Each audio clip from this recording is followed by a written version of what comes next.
በስመ አብ ወወልድ ወመንፈስ ቅዱስ አሐዱ አምላክ።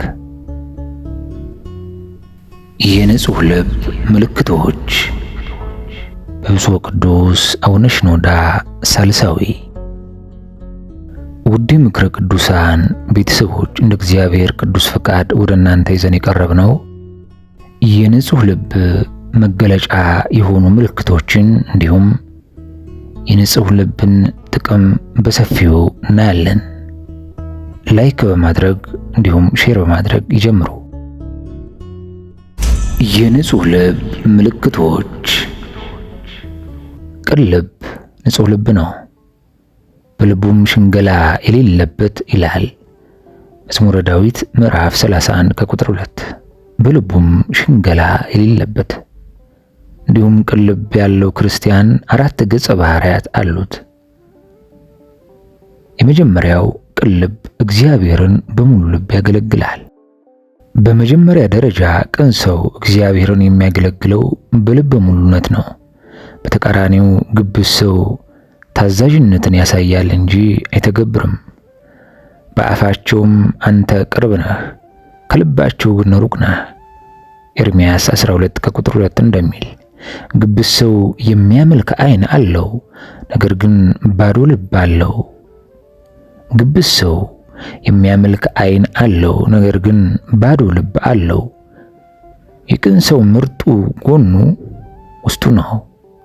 እውነተኛ ክርስቲያን ለእግዚአብሔር ውስጣዊውን ክፍል ይሰጣል። አፉ ሳይሆን ልቡ ይጸለያል። ሐና በልቧ ጸለያለች። አንደኛ ሳሙኤል ምዕራፍ 1 ከቁጥር 13። አመስጋኝ ልብ ከእግዚአብሔር ጋር ለመገናኘት የሚያገለግል ዋነኛው መሳሪያው ነው። መዝሙር 110 ከቁጥር 1።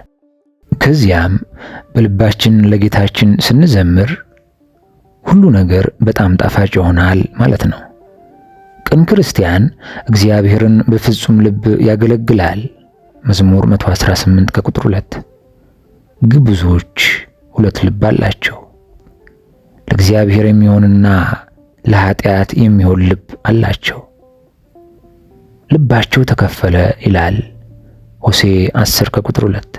እግዚአብሔር የተሰበረ ልብን እንጂ የተከፋፈለ ልብን አይወድም። ቅን ልብ ምንጊዜም ሙሉ ልብ ነው። የፍቅሩ ጅረት ሁልጊዜ ወደ እግዚአብሔር እንደፈሰሰ ነው። ቅን ልብ እግዚአብሔርን ሙሉ በሙሉ ይከተላል። ዘኍልቍ 14 ከቁጥር 24። ሁለተኛው ቅን ልብ ወደ ፈተና ለመግባት ፈቃደኛ ነው። አቤቱ መርምረኝ ልቤንም ፈትን ይላል መዝሙር 138 ከቁጥር 23። ጤናማ ልብ የፈጣሪን የቃሉን የመዳሰሻ እጆች ይወዳል። ግብዞች ከእውነት ብርሃን ምንጊዜም እንደሸሹ ነው። ኃጢአታቸውን የሚገልጥባቸውን ብርሃን ይጸየፋሉ። ውሸትን አፍቃሪ ስለሆኑ እውነተኛውን ቃል ይጠላሉ። እውነት ምንጊዜም ለእነሱ ሕመምና ስቃይ እንደሆነባቸው ነው። በተቃራኒው ደግሞ ደግ የሆነች ነፍስ ያንን ስብከትና ተግሳጽ በተሻለ ሁኔታ ትወዳለች። የሕይወት ለውጥንም ለማምጣት ትጠቀምበታለች። ሶስተኛው ቅን ልብ ያለው ሰው በሕሊናው ላይ ምንም አይነት እርምጃን አይወስድም። ቅን ልብ ያለው ሰው ምንም ያክል ግርማ ሞገስ ቢኖረው ለሁሉም ነገር በጣም ጠንቃቃ ነው። በመከራ ወቅት ደፋር ነው። ኃጢአትን ግን ይፈራል። በኃጢአተኛ ፈረቃ ርስት ለማግኘት አይደፋፈርም። ወይም በሌላ ሰው ፍርስራሽ የራሱን ቤትም አይገነባም። ያዕቆብ የአባቱን በረከት በማጭበርበር ቢያገኝም የእግዚአብሔርን በረከት ግን በዚህ መንገድ ሊያገኝ አይችልም። አራተኛው ቅን ልብ በበጎ ሁኔታ የሚጠራጠር ልብ ነው። ግብዝ ሰው ሌሎችን በኃጢአት ይጠራጠራል፣ ነገር ግን ስለ ራሱ በጎነት አጥብቆ ያስባል። በተቃራኒው ቅን ልብ ቅን ክርስቲያን ስለ ሌሎች የበጎ ፍላጎት አስተሳሰብ አለው። እናም ራሱን በኃጢአት ይጠራጠራል። ነፍሴ ስለ መንግሥተ ሰማያት ተጨነቀች፣ በአንተ የተማመንኩ ቢመስለኝም ጉድለቴ ግን በዝቷል በማለት ስለ ራሱ ያለውን ጥርጣሬ ለእግዚአብሔር ይናገራል። በቆሎ እርሻ ውስጥ ያለ አረም አበባ ይመስላል። ታዲያ ሰነፎች ከነዚህ አበቦች ዘይት መጭመቅ የሚችሉ ይመስላቸዋል። ቅልብ ያለው ሰው ግን እነዚህን አረሞች ከስር መሰረታቸው ያስወግዳል። ቅልብ ያለው ሰው ምንጊዜም ስለ በጎነት ቀናተኛ ነው። ክፋትንም ሲሰራ ራሱን በህሊና ፍርድ ቤት ውስጥ ይገትራል። ንጹህ ልብ ከንጽህና በኋላ የሰላም ትንፋሽን ይተነፍሳል። ንጹህ ልብ ያለውን ሰው እግዚአብሔር የወርቅ በትር ዘርግቶ እስከ መንግስት እኩሌታ እሰጥሃለሁ ቢለው፣ ጌታ ሆይ ንጹህ ልብን ስጠኝ፣ በልቤም ይህ የቅድስና ጽሑፍ ይኖር ይላል። እግዚአብሔር ሆይ ልቤ ላንተ ትቀመጥ ዘንድ ቤተ መንግስትህን ገንባባት ይላል። ንጹህ ልብ ያለው ሰው ነፍሱ ንጽህናን አጥብቃ ስለምትወድ ከስጦታዎች ይልቅ ንጹህ ልብን ስጠኝ ብላ ትለምናለች። ንጹህ ልብ ንጽህናን ከሁሉም ሀብት በላይ አስበልጦ ይወዳል። ምንም እንኳን በወርቅ ጥለት የተሰራ ልብስ ቢያደርግም፣ በእንቁ ያቆጠቆጠ ጫማ ቢያደርግም ያለ ንጽህና ወደ ሲኦል እንደሚሄድ ያውቃል። ንጹህ እስከሆነ ድረስ ድሃ መሆን እንደሚበቃውም ያውቃል። የልብ ንጽህና የእግዚአብሔር ፍቅር ልዩ የምስክር ወረቀት መሆኑን ያውቃል። ልበ ንጹህ ሲሆን ብቻ እግዚአብሔርን ማየት እንደሚችል ያውቃል። ንጹህ ልብ ያለው ሰው ንጽህናን ከየትኛውም ስጦታ በላይ ውድ እንደሆነ ያውቃል። ስጦታዎች ሁሉ ከአምላክ የሚገኙ ናቸው።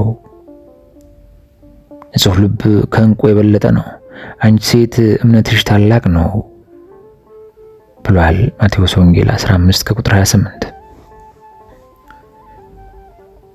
ክርስቶስ ይወስድላት የአነጋገር ቋንቋን ሳይሆን እምነቷን ነበር። ግብዞች ብርቅዬ ናቸው ብለው የሚጠሯቸው ስጦታዎች ነበሯቸው። ሳኦል የትንቢት መንፈስ ነበረው። ይሁዳ የሚያምር ንግግር ሊያደርግ እንደሚችል ምንም ጥርጥር የለውም። ታዲያ ያለ ንጽህና እነዚህ ነገሮች በሙሉ ትርጉም አልባ ናቸው። ያለ ቅድስና ብርሃን ሊኖር ይችላልን? ትንሽ አልማዝ ከብዙ የነሐስ ክምር በእጅጉ የተሻለ ዋጋ አለው። ትንሽ ጸጋ ከብዙ ችሎታዎች ይበልጣል። ነፍሳችን ከቅድስና በኋላ ከአንደበት ይልቅ ንጹህ ልብን ትፈልጋለች። ታዲያ አንዴ የመንፈስ ዘይት በእኛ ላይ ከፈሰሰ በኋላ የእግዚአብሔርን የከበረ አክሊል በራሳችን ላይ መድፋት እንችላለን ማለት። ከዚህ በተጨማሪ ንጹህ ልብ ያለው ሰው ኃጢአትን ሁሉ ይጸየፋል። አንድ ሰው ኃጢአትን መስራት ሊተው ወይም ሊቀንስ ይችላል። ነገር ግን ንጹህ ልብ ላይኖረው ይችላል። ምናልባት አንድ ሰው ኃጢአትን ለመስራት ምክንያት በማጣቱ ኃጢአትን መስራት ሊተው ይችላል። አንድ ሰው በውሃ ውስጥ በሚሰምጥበት ጊዜ ትንፋሹን እንደሚይዝና ከዚያም እንደገና መተንፈስ እንደሚችል ሁሉ ኃጢአትን ሊሸከም ይችላል። ባሩዱ እሳት እስኪያገኝ ድረስ ምንም አይነት ድምፅ አያሰማም። ኃጢአተኛም ነገሮች እስኪመቻቹለት ድረስ ሰከን ቢልም ልቡ ንጹህ እስካልሆነ ድረስ ወደ ቀድሞ ድርጊቱ መመለሱ የማይቀር ነው። ሌላው አንድ ሰው ቅጣትን በመፍራት ኃጢአትን ሊሸከም መቻሉ ነው። አንድ ሰው በሽታ እንዳያመጣበት በመፍራት የሚወደውን ምግብ ከመብላት ሙሉ ለሙሉ ሊቆጠብ ይችላል። በኃጢአተኛ ሰው የፍላጎትና የፍርሃት ስሜቶች መካከል ግጭት አለ። ምኞት ኃጢአትን እንዲሰራ ያነሳሳዋል። ነገር ግን ፍርሃት እንደ ገደብ በመሆን ይፈትነዋል። የሚፈራውም የእባቡን ጠመዝማዛነት ሳይሆን የእባቡን ንድፊያ ነው።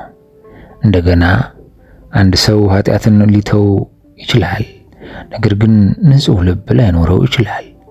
ኃጢአትን መተው ትልቅ ትጋትን ይጠይቃል። በእርግጥ ነፍስን ስጋ ከለመደው የኃጢአት ፍሬ ጋር መለየት ቢከብድም የማይቻል ነገር ግን አይደለም። ኃጢአት በሆድ ውስጥ ተጣብቆ የምንመገበውን ምግብ እንደሚበላ የውስጥ ትላትል ነው። ታዲያ እነዚህ ትላትሎች ከሆዳችን እስካልተወገዱ ድረስ ጤነኛ ልንሆን አንችልም። ኃጢአትን ልንተው እንችላለን፣ ነገር ግን የልብ ንጽህና አለን ማለት አይደለም። መርሳት የሌለብን ነገር ኃጢአት ራሱ በተሳሳተ መሰረታዊ ስርዓቶች ሊወገድ እንደሚችል ነው። ለምሳሌ አንድ ሰው ኃጢአትን ስለ ስነ ምግባር ሲል ሊተው ይችላል። ስነ ምግባር ክርክሮች ኃጢአትን ሊገቱ ይችላሉ። አንድ ሰው የሚያከብረውና የሚወደው አንድ ሊቅ ስለ በጎነትና ስለ ስነ ምግባር ትምህርት ሲያስተምር ቢሰማ ምናልባት ያ ሰው ከዚህ በፊት ያለውን መጥፎ ምግባር እርግፍ አድርጎ ሊተው ይችላል። ነገር ግን መጥፎ ምግባሩን የተወው ልቡን ለማንጻት ስለወሰነ ሳይሆን የሚወደውን ሰው ለመትከል ወይም ለመከተል ስለወሰነ ብቻ ነው። አንድ ሰው ኃጢአትን ለእግዚአብሔር ክብር ሳይሆን ለራሱ ክብር ሲል ሊተው ይችላል። አንዳንድ ጊዜ ኃጢአት በመስራታችን ምክንያት ማጣት የማንፈልገውን ነገር ላለማጣት ስንል ለጊዜውም ሆነ ለዘላቂ ኃጢአት መስራታችንን ልናቆም እንችላለን። ሌላው አንድ ሰው ኃጢአትን አስገዳጅ በሆኑ ምክንያቶች ሊተው ይችላል። ለምሳሌ አንድ አመንዝራ የሆነ ሰው በእድሜው መግፋት ምክንያት ለማመንዘር አቅም ያጣ ይሆናል። ወይም አንድ ሰካራም ሰው በድህነቱ ምክንያት ለመስከር የሚያስችለውን ገንዘብ ማግኘት አቅቶት ይሆናል። እነዚህ ምክንያቶች አንድን ሰው ሊሰራው ካሰበው ኃጢአት የማስቆም ኃይል አላቸው። ልቡ ወደ ኃጢአት ነው፣ ነገር ግን ኪሱ ወይም ኃይሉ ያሰበውን ኃጢአት እንዳይሰራ ያግዱታል። ታዲያ ይህ ሰው ኃጢአትን መስራቱን ያስቆመው በፈቃዱ ሳይሆን ኃይሉና ኪሱ ናቸው። በተቃራኒው ኃጢአትን የሚጸየፍ በእግዚአብሔር ዓይን ንጹሕ የሆነ ሰው ነው። የአመፃን መንገድ ጠላው። መዝሙር 118 ከቁጥር 104። እንዲህ ማለት ከቻል ኃጢአትን በአደባባይ መስቀል እንችላለን ማለት ነው። ይህም አካሄዳችንን በቀና እንድንጀምር ያደርገናል። ልክ እባብ ቆዳዋን እንጂ መርዟን እንደማታስወግድ ሁሉ ግብዝ ሰውም ኃጢአት መስራቱን ቢተውም በውስጡ ግን የኃጢአት ፍቅር ሊኖር ይችላል። ነገር ግን አንድ ሰው በሙሉ ልብ ኃጢአትን እጸየፋለሁ ለማለት ሲችል ኃጢአትን ከስር መሰረቱ ይገድለዋል ማለት ነው። ንጹሕ ሰው አንድ ሰው የሚጠላውን ምግብ መብላት እንደሚያንገፈግፈው አይነት ኃጢአትንም እንዲሁ አምርሮ ይጠላል። ኃጢአትን ስለሚጠላም ወደ እርሱ እንዳይደርስ በመንፈስ ሰይፍ እስከ መጨረሻው ይዋጋል። ንጹሕ ልብ የክፋትን መልክ ያስወግዳል። ከክፉ ሥራ ሁሉ ራቁ። አንደኛ ተሰሎንቄ ምዕራፍ 5 ከቁጥር 22። ንጹሕ ልብ እንደ ክፉ ሊተረጎም የሚችል ነገርን ሁሉ ያስወግዳል። ለንጉሱ ታማኝ የሆነ አገልጋይ ንጉሱን አለመካድ ብቻ ሳይሆን በንጉሱ ዙሪያ የክህደት መልክ ስላለው ነገር ሁሉ ይጨነቃል። ንጹሕ ልብ ያለው ሰው ኃጢአትን መምሰሉ እንዲያፍር ከማድረጉም በላይ አንገቱን እንዲደፋ ያደርጉታል። የዮሴፍ እመቤት አስገድዳ ከሷ ጋር እንዲተኛ እጁን በያዘችው ጊዜ ልብሱን በእጇ ላይ ትቶ መሸሽን መርጦ ነበር። የክፋትን መልክ አስቀርቷል። በኃጢአት አዳራሽ ውስጥ መቆየትን አስወግዷል። ስለዚህ ንጹሕ ልብ በኃጢአት የሚጠራጠርን ማንኛውንም ነገር ያስወግዳል። ንጹሕ ልብ በራሱ ላይ የሚከሰተውን የኃጢአት ጥርጣሬ በሁለት መንገድ ያስወግዳል። አንደኛ፣ የክፋት መልክ ብዙ ጊዜ የሚከሰተው በአጋጣሚ እንደሆነ አስቀድሞ በመረዳት ዮሴፍ ከእመቤቷ ጋር የተከሰተውን ሁሉ በመጥፎ ሁኔታ ባይጠራጠርና ለክፋት ማጎብደድ እምቢ ባይል ኖሮ ከእርሷ ጋር የሥነ ምግባር ብልግና በመፈጸም ይረክስ ነበር።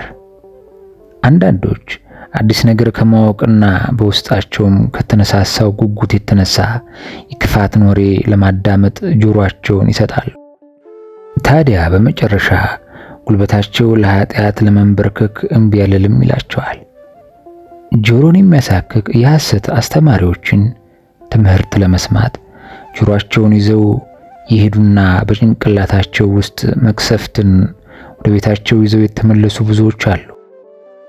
ዲና የማየት ጉጉቷ ንጽህናዋን እንድታጣ አስገድዷታል። ንጹሕ ልብ አደጋን ሊያስከትል የሚችል የክፋትን መልክ አስቀድሞ ያስወግዳል። የንቦች ቀፎ ጋር መቅረብ እጅግ አደገኛ ነው።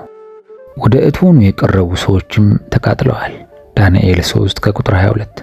ሁለተኛ፣ የክፋት መልክ መልካም ስምን ሊይዝ እንደሚችል በመጠርጠር መልካም ስም የከበረ ቅባት ነው፣ ከጥሩ ወርቅም ይሻላል። ምሳሌ 22 ከቁጥር 1። ነገር ግን አንዳንድ ጊዜ ክፋትም መልካም ስምን ሊይዝ ይችላል። ይህች ዓለም በብዙ አስመሳዮች የተሞላች ነች። በጉን አርደን ለመብላት ስንቋምጥ በበጉ ለምድ ውስጥ ተደብቆ የነበረው ተኩላ እኛኑ ይበላናል። ይሁዳ ይህን ሽቱ በ300 ዲናር ተሽጦ ለድሆች መሰጠት አለበት ሲል እውነት ለድሆች አስቦ አልነበረም፣ ሌባ ስለነበር እንጂ። ከዚህ በተጨማሪም ንጹሕ ልብ የእግዚአብሔርን ቅድስና ከመፍራትና ከማክበር የተነሳ የኃጢአት ጥርጣሬን ያስወግዳል። እግዚአብሔር የክፋትን መልክ ፍጹም ይጠላል። እግዚአብሔር ግብዞችን ይጸየፋል፣ ምክንያቱም በመልኩ የሰራው የሰው ልጅ የክፋትን መልክ እንዲይዝ ስለማይፈልግ ነው። በጸጋ የተሞላ ልብ እግዚአብሔር ቀናተኛ አምላክ እንደሆነ ያውቃል። ይህ ብቻ ሳይሆን ልጆቹ በኃጢአት ላይ እንዲቀመጡ እንደማይፈቅድም ጠንቅቆ ያውቃል። ስለዚህ ከኃጢአት ይርቃል። ኃጢአትንም ልክ እንደማይድን በሽታ አድርጎ ይቆጥራል። ንጹሕ ልብ ያለው ኃጢአት ሕሊናውን እንዳያረክስ የሚፈራ ብቻ ሳይሆን የወንድሙንም ኃጢአት የሚገስጽ ነው። ንጹሕ ልብ በግብዞች ላይ የሚታየውን የክፋትን መገለጥ ያስወግዳል። ክፉዎች ንጹሐንን ለማጠልሸት የማያነዱት ነገር የለም። ታዲያ በአቋሙ የጸና ንጹሕ ሰው ልክ እንደ ዳንኤል እሳቱ አይነካውም። ግብዞች ሃይማኖትን ለመንቀፍ የሚቀድማቸው አይኖርም። በቤተ ክርስቲያንና በእምነት ላይ የጥላቻቸውን ግርዶሽ ለማሳረፍ የማይፈነቅሉት አለት የለም። ታዲያ ግብዞች ምንም ያክል ጨለማ ለማስፋፋት ቢጥሩም ንጹሐን የእግዚአብሔርን የብርሃን ችቦ ላለመልቀቅ እስከ መጨረሻው መታገል አለባቸው። እንግዲህ ልባችን ንጹሕ መሆኑን በዚህ መንገድ ልንፈትን ይገባል። የኃጢአትን መልክ ማስወገድም ያስፈልጋል። ስንቶች የኃጢአትን መልክ ለማየት ሲጥሩ በዚያው ይቀራሉ። ዲያብሎስ እንዲፈትናቸው የፈቀዱለት ስንቶች አሉ። ዲያብሎስን ለማሳቅ ብለው የቀለዱት ቀልድ ምላሹ የዓይን ጨዋማ ውሃ ሆኗል። ንጹሕ ልቦች ኃጢአት የሚሰጣቸውን የትኛውንም አጋጣሚ ይሸሻሉ። የክፋትን መልክ በተቻላቸው አቅም ሁሉ ለማስወገድ መጣር አለብን። ሐዋርያው መልካም ወሬ ያለበትን እንድንከተል አዞናል። ፊልጵስዩስ 4 ከቁጥር 8። ንጹሕ ልብ የተቀደሰ ተግባርን በተቀደሰ መንገድ ይፈጽማል። ይህ የተቀደሰ ሥርዓት 3 ነገሮችን በውስጡ ያቀፈ ነው። መጀመሪያው ከተግባር በፊት ልብን ያዘጋጃል።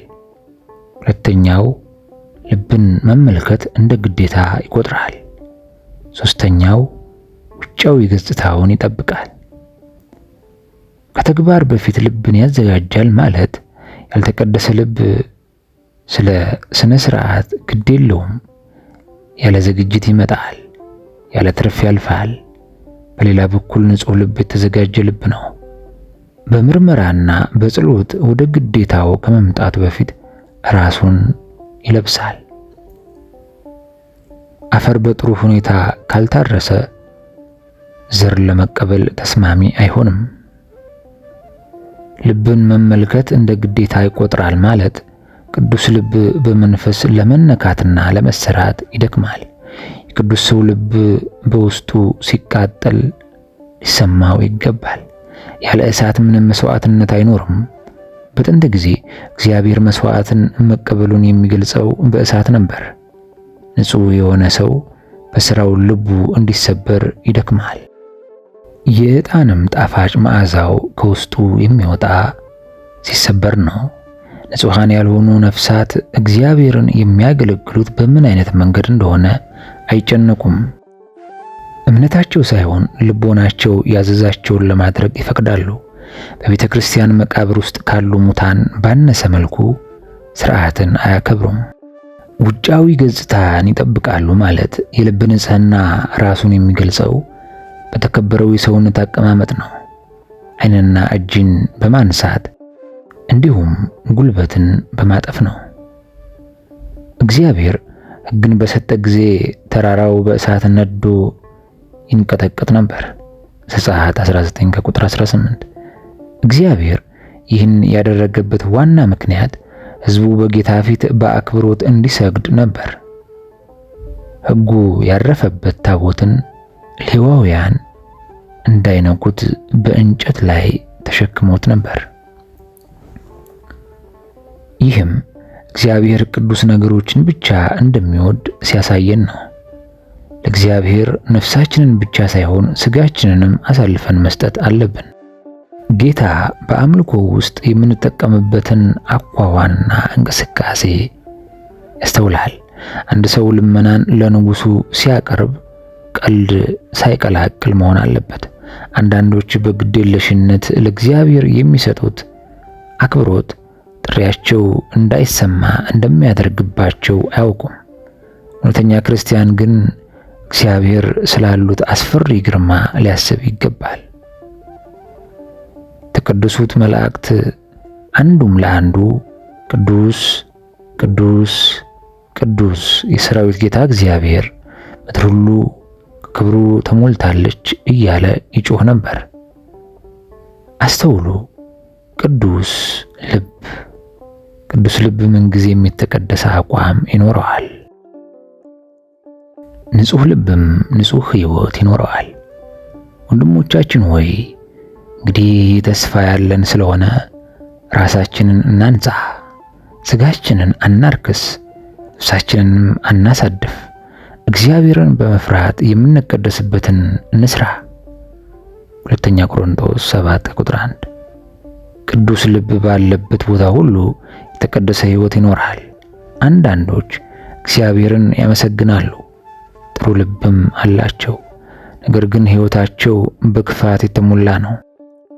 አሁን ያለንበት ትውልድ በዓይኑ ንጹሕ የሆነ ከእርኩስ ምግባሩ ግን ያልተጠበቀ ነው።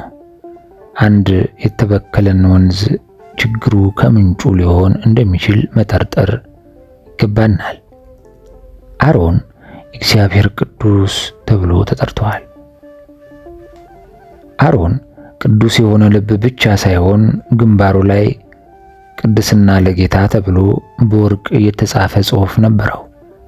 ንጽሕና በልብ ውስጥ ብቻ የተጠለፈ ወይም የተለጠፈ መሆን የለበትም።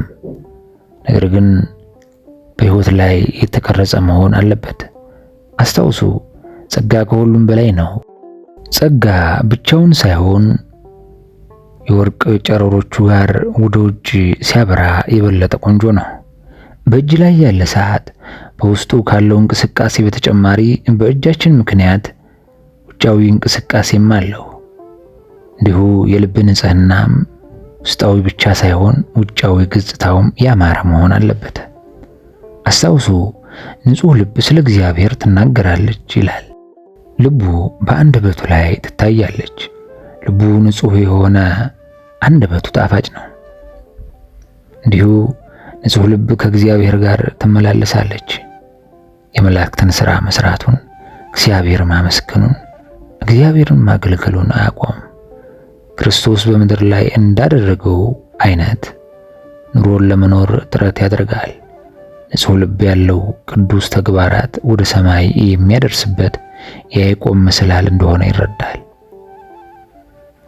ይህ ብቻ ሳይሆን የልብና የሕይወት ንጽሕና በቅዱሳት መጻሕፍት ውስጥ መንትያዎች እንደሆኑ ይገነዘባል። አንዱን ከአንዱ መለየት እንደማይቻል በሚገባ ያውቃል። መንፈሴን በአንተ ውስጥ አኖራለሁ፣ እዚህ ላይ የልብ ንጽህና አለ። በስርዓት የሚሄድ እዚህ ላይ የሕይወት ንጽህና አለ። ንጹሕ ልብ ወርቃማ የፊት ገጽታ አለው። ቅዱሳን ንጹሕ ልብ ስላላቸው እንዲሁም በሌሎች ዓይን ላይ በሚንጸባረቁት ብርሃን ምክንያት ገንዘብ ተብለው ተጠርተዋል። ሚልክያስ 3 ቁጥር 17። ሌላውና መጨረሻው ንጹሕ ልብ ንጽህናን አጥብቆ ይወዳል። ምንም ነገርም ከእርሱ ሊነጥቀው አይችልም። ንጹሕ ልብ ያለው ሰው ሌሎች ንጽህናን ስለነቀፉ እሱም አይነቅፍም። ንጹሕ ልብ ያለው ሰው እንዲህ ይላል፣ ቅድስናን መከተል ርኩስ ምግባር ከሆነ የበለጠ ርኩስ ሆናለሁ። ሌሎች በቅድስና ባላገጡ ቁጥር እርሱ በፍቅርና በቅንዓት ይደራጃል። አንድ ዓይነ ስውር አልማዝን ስላላየውና ስለናቀው የአልማዝ ዋጋ ሊረክስ አይችልም። ሌሎች ቅድስናን ሲያሳድዱ ንጹሕ ልብ ያለው ደግሞ ይከተለዋል። ቅድስና ለጸጋ ነፍስ የታጨች ንግሥት ናት። እናም ከእርሷ ጋር ከመፋታት ይልቅ ሞትን ይመርጣል። ጳውሎስ እስራትና ስደት ይጠብቀው የነበረ ቢሆንም ቅዱስ ከመሆን አላገደውም። የሃይማኖት መንገድ ብዙ ጊዜ በእሾህ የታጠረና ደም የሚያፈስ ነው። ነገር ግን ንጹሕ ልብ ከውጫዊ ሰላም በፊት የውስጥ ንጽህናን ይመርጣል። በዚህ ጉዳይ አንድ የሚነሳ ታሪክ አለ። በድሮ ጊዜ በአንድ የብረት አጣሪ እጅ የሚገኝ እጅግ የሚያምር አልማዝ ነበር። እናም በሰዓቱ የነበረው ንጉሥ ስለዚህ አልማዝ ሰምቶ ወደ አንጥረኛው መልእክት ይልካል። መልእክቱም አልማዝን ለንጉሡ ስጥ የሚል ነበር። ታዲያ አንጥረኛውም ለንጉሡ እንዲህ ሲል መልእክት ይልካል። ግርማዊነትዎን አከብራለሁ፣ ነገር ግን ይህን አልማዝ ከማጣው ሕይወቴን ባጣ እመርጣለሁ። በቅድስና ዕንቁ የበለጸገ ሰውም ይህንን ዕንቁ ከማጣት መሞትን ይመርጣል። ክብሩን ባለጠግነቱን ምንም እንደማይጠቅመው ስለሚያውቅ ቅድስናውን በምንም ነገር መቀየር አይፈልግም እያለ ይህ መንፈሳዊ ምክር ይቀጥላል። በቀጣይ ክፍል ደግሞ የልብ ንጽህና አስፈላጊነትን በሰፊው የምናይ ይሆናል። እስከዚያው የሰማነውን መንፈሳዊ ምክር በልቦናችን ያሳድርብን። አሜን።